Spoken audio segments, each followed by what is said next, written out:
Hello, good day everyone. By the way, I'm Agnes Ariate and I am the next reporter. So to continue our discussion today, I will report about the integrated approach activity enhancers. So when we say integrated activities, it means jointly planned, funded, and interwoven activities between research and extension to solve problems. So this includes the generation of knowledge and the transfer of information and technology. Also, the integrated approach helps students to get a unified view of reality and enhances their capability to acquire real life skills. So it does this by linking content between and among subject areas. So there is integration when students are able to connect what they are learning in one subject area to related content in another subject area. In other words, an integrated approach also has roots in early childhood education. So, where a hallmark for quality is the seamless interconnection of development domains and content areas. So, according to John Dewey, he claimed that learning could be more meaningful if content areas are blended for curriculum and instructions. So the use of unifying themes and real-life activities could lead to more relevant learning. So this is according to Dewey in 1938. And now, let's talk first building vocabulary. So, having a wide vocabulary gives you more than just the smugness that comes from knowing aglet is the name for the tiny piece of plastic at the end of the shoelace.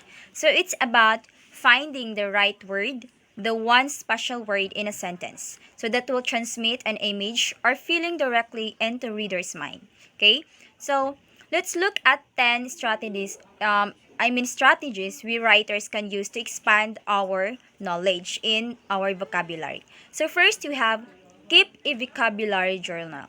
Journal. So reading is an obvious vocabulary builder. But what do you do when you encounter an unfamiliar word? So for me, the issue with this approach was that most of the words were never encoded in my long-term memory.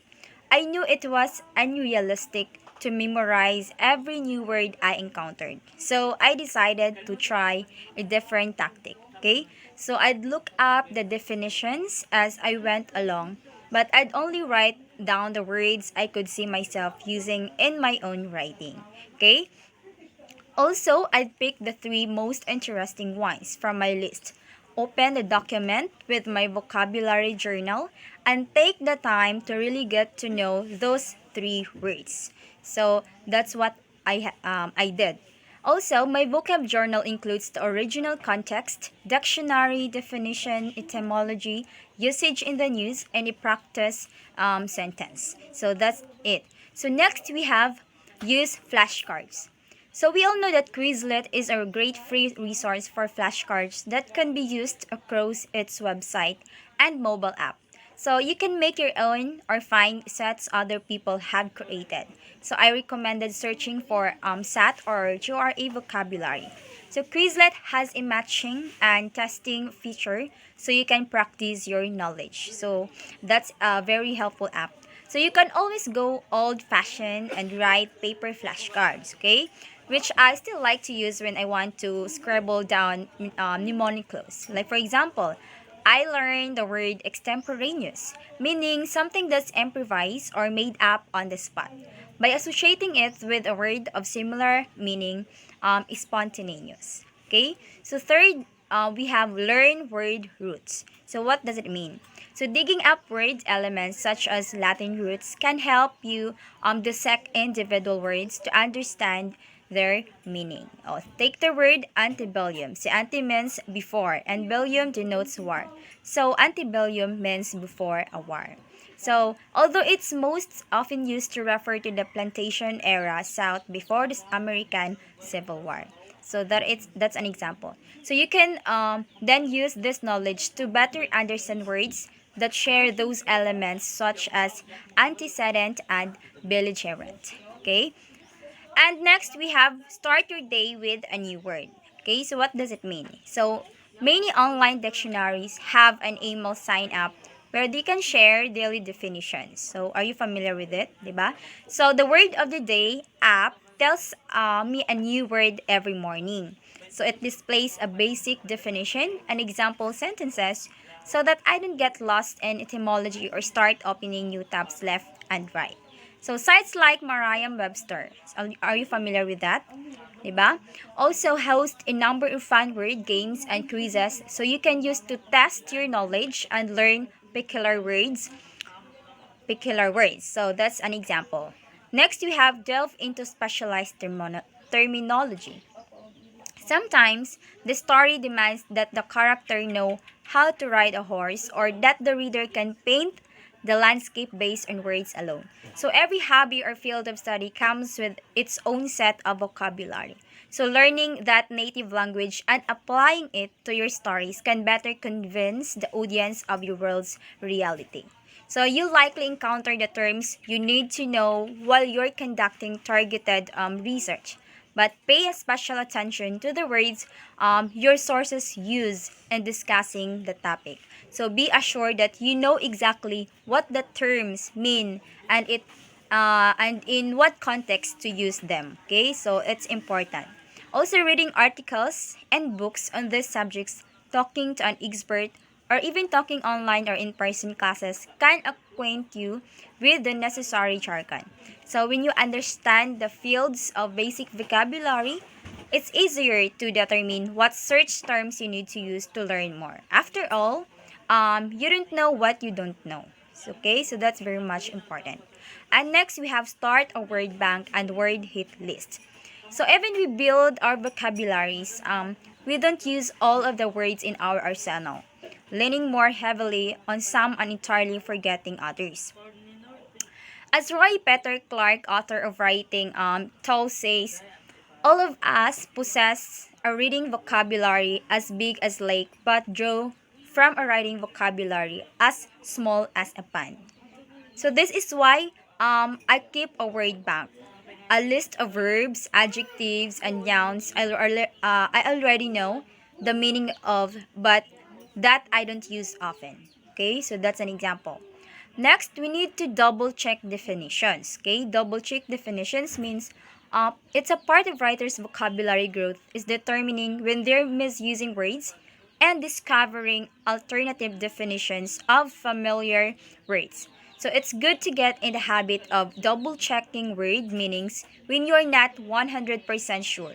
So my word choice errors often come from me assuming I know the meaning of a word because of how it sounds. 'Di ba? Sometimes we say that you know the word because of its sounds. Many times I'll catch myself saying or writing a word that feels right but that I'm not sure I could define. So that's when I know I need to look it up just to be sure. Okay? So be wary and check the dictionary. Okay? Next, we need to know the relationship between diction and tone. In general, your diction should match the character's voice or the story's narrative tone. So when writing a story with strong character voice, especially first person, you can pay special attention to their vocabulary. If the character has an interest in nature, their vocabulary list might include words like metamorphosis, parasite, glacial, molting, stemmed, blossomed, and germinated. So they might use figurative language that conceptualizes the word in a way that's familiar to them. So she was like morning glory, only opening up when times were bright. So that's an example. Okay, so next we have practice moderation. So what does it mean? Oh, so building your vocabulary is not about seeing how many fancy words you can pack into a single sentence. Like Mark Twain once said, don't use a $5 word when a 50-cent word will do. So moderation is the key. In fact, using only one or two standout words in a sentence will generate more power. Okay? So that's very much important.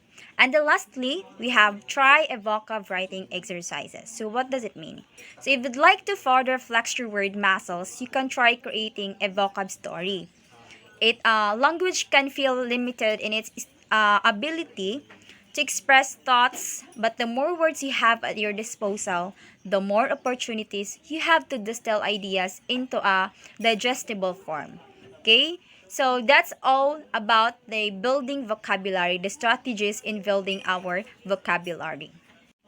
So now we're done talking about building vocabulary. So let's proceed to understanding the writer's technique. Okay. So if words are the raw materials of a writer's trade, literary devices are the tools the writer uses to craft those words into meaningful and or beautiful shape. Okay, so there are hundreds of these devices at a writer's disposal covering. So they cover every aspect of a writing process from word and sentence level or figurative language techniques to whole text level or the structural techniques. Okay? So, first we'll define each term, then we'll provide an example or two of it in use before finally giving a simple activity so we can use with your students to help them to consolidate their understanding of each device. So in this lesson, we'll take a look at the following literary devices in turn. So, first, we have allegory, allusion, flashback, foreshadowing, imagery, irony, juxtaposition, point of view, satire, and symbol. So first, let's talk about allegory. So what do we mean by allegory? So an allegory is when the characters and events of a story are used to convey a deeper hidden meaning which is often either moral or political. So that's an allegory. So writing an allegory involves climbing down the ladder of abstraction to bring clarity to abstract ideas by tying them to the characters and events of a story. So allegories are often used to express controversial or even dangerous opinions as they allow the writer to create some distance between themselves and the ideas being discussed. Okay? So, allegory, we can apply this in our discussion in class. So what's an example of activity? So we need to ask students about some of Aesop's well-known stories, like for example, the hare and the tortoise, the lion and the mouse. So can they retell the stories briefly? Okay, so ask the students to discuss in smaller groups what they think the hidden meaning of each fable is. So that's an example of activity in allegory. Next, let's proceed to allusion. So what do we mean by allusion? An allusion is when the writer refers to the events or characters from another story. So this is done to provide context or give depth. So because the success of this device depends on the reader's familiarity with the text referred to, allusions are usually made to the most widely known text, which in the case of English include the Bible, the poems and plays of William Shakespeare. Okay? So, we can also apply allusion in teaching. So, we have here an activity, example of activity. So, in this activity, we can tell students they're going to hunt the allusions. So, challenge students to list all the allusions they come across over a period of a week. So, these allusions may appear in speech, print, or any form of popular culture. So, students can share and discuss their findings at the end of the week. Okay, so that is allusion. Now let's talk about flashback. What is flashback? Okay, so in a flashback, the writer reveals to the reader something that happened before the present moment and the narration. So flashbacks are often used to bring context to current events in a story. So this structural device can allow the writer to withhold pertinent pieces of information from the reader or the viewer to reveal the suitably dramatic moments, thereby increasing the impact of the narrative. Okay? So we can use also foreshadowing in class. So what do we mean by foreshadowing? So while the flashback looks backward, the literary device of foreshadowing hints at things yet to come in a story. Okay, so that is foreshadowing. So foreshadowing can create anticipation and expectation in a story. So it can create a suspenseful atmosphere and motivate the reader to continue to read to find out what happens. Okay? So, foreshadowing, we can apply this in class also. So what is an example of activity? So one of the most common types of foreshadowing is known as Chekhov's gun and comes from the famous playwrights of quoted writing advice. So if in the first act you have hung a pistol on the wall, then in the following one, it should be fired. So otherwise, don't put in there.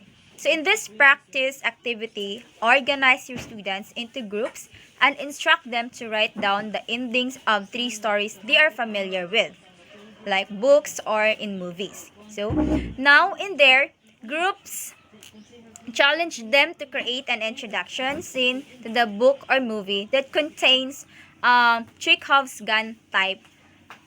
Okay, so foreshadowing of the ending. So that's an example of a story. So we can use that in foreshadowing. Next, let's proceed in irony. What do you mean by irony? So there are 3 main types of irony. We have dramatic irony. This is when the reader has more knowledge than the character. We have situational irony. This is where there is a contrast between expectations and reality. We have also the verbal irony, when there is an incongruity between the superficial meaning of the thing said that what is actually meant. So that is the 3 types of irony. So we can apply irony in teaching activities. So a good activity to help students develop clear understanding of different types of irony is to organize the students into groups and challenge them to create their own ironic scenarios. So students should write these scenarios down so they can then pass them to another group who has to identify what type of irony is being demonstrated in each scenario. Okay, so that's an example of irony. Next, let's proceed to juxtaposition. So what do we mean by juxtaposition? So juxtaposition involves placing 2 ideas, characters, places, or events side by side to encourage the reader to compare and contrast them. Most often, it's used to highlight the difference between the 2 things, but sometimes it's used to imply a link between 2 things we would ordinarily connect. Okay? So, juxtaposition teaching activities. So, what is an example of this? So, we can find main examples of juxtaposition in our everyday speech. For example, when people realize that the whole differing views and the further debate is futile, so they might say, well, agree to disagree. So, we might also compose our own examples. Like, for example, we might write, she had high hopes for their future together, but her dark past haunted her still. So that's an example. So we can organize our students into groups and challenge them to find as many examples of juxtaposition as they can and to list them. So they can organize their examples into 3 categories. So what are these? So examples from literature, examples from everyday speech, example of students compose themselves. So that's an example. And we can encourage students to share their work when they have finished. Okay, so that is all about for so ito na example. And next, we have point of view. So what is point of view? Point of view is the perspective from which a story is told. So a student can identify a story by answering the question, who is telling the story? So we have complete guide to point of view here. But here are the need to know facts below. So there are many possible point of views from which to tell a story. So some of the main ones are first person. So first person is the story is told from the point of the main character. We have I, we, our, or etc. Next, we have the second person. The narrator speaks directly to the reader, like you. So you are the second person. Next, we have the third person. An external narrator tells the story. He, she, they, and etc. So there are lots of variations on point of view to and to for students to gain a good grasp on this device. So we'll take lots of explicit teaching as well as practice. So what's an example of point of view activity? So a simple way for students to practice identifying and writing from different point of view is to take a passage from a book, identify the point of view being used, and, and then rewrite it from a variety of different point of views. Okay, so next we have satire. What do we mean by satire? So the term satire can refer to a distinct literary genre, as well as the literary device. So here, we'll concern ourselves exclusively with the device. Okay, so satire is the skillful use of humor to mock or ridicule a person. So an idea or an institution by exposing or criticizing it. So it's often used in conjunction with other literary devices such as irony and juxtaposition. So its purpose isn't just to entertain, but to inform, and at times it can contain a call to action. Okay? So what's an example of satire teaching activity? So we can told our student to read through some more examples of Ambrose versus satirical definitions. The Devil's Dictionary is freely available online. Then task the students with devising some satirical definitions for commonplace words you list on the board. So the words birthday, graduation, and marriage might be a good place to start. Okay? So next, lastly, I think this is last, symbolism. So what do we mean by symbolism? So when a writer uses symbolism in their work, they're ascribing meanings to objects beyond that of their original functions or literal meanings. So the use of symbolisms in literature adds layers of meaning to the work, allowing for it to be read at different levels by the reader. So symbolism can be developed in a work through the use of other literary devices, particularly figurative speech devices such as metaphor and simile. Okay? So what is the example of teaching, symbolism teaching activity? So students need to learn to understand that symbols use one thing to stand for another. So for this game, divide the class into small groups and provide each with a different list of nouns. So the students should then work in groups to create a visual symbol for each of the nouns on their list. Okay? For example, if a group is working on the word school, they might draw a pencil-shaped building with children peeping out the windows. So we can easily differentiate this activity by altering the difficulty level of the words used. Like for example, you might use more abstract nouns such as jealousy for more advanced students. Okay? To wrap up literary devices, okay, to sum it up, the above is not an exhaustive list of structural literary devices, but they do represent the most common and the most useful ones for our students to focus on. Okay, so if our students understand both the literary devices here and those in our accompanying article and figurative language, they'll be able to competently interpret their use in the work of others, as well as be able to employ them in their own writing. So I think I'm done. Thank you so much, everyone, for listening. I hope you've learned something from my discussions about building vocabulary and the understanding the writer's technique. So thank you so much, and God bless everyone.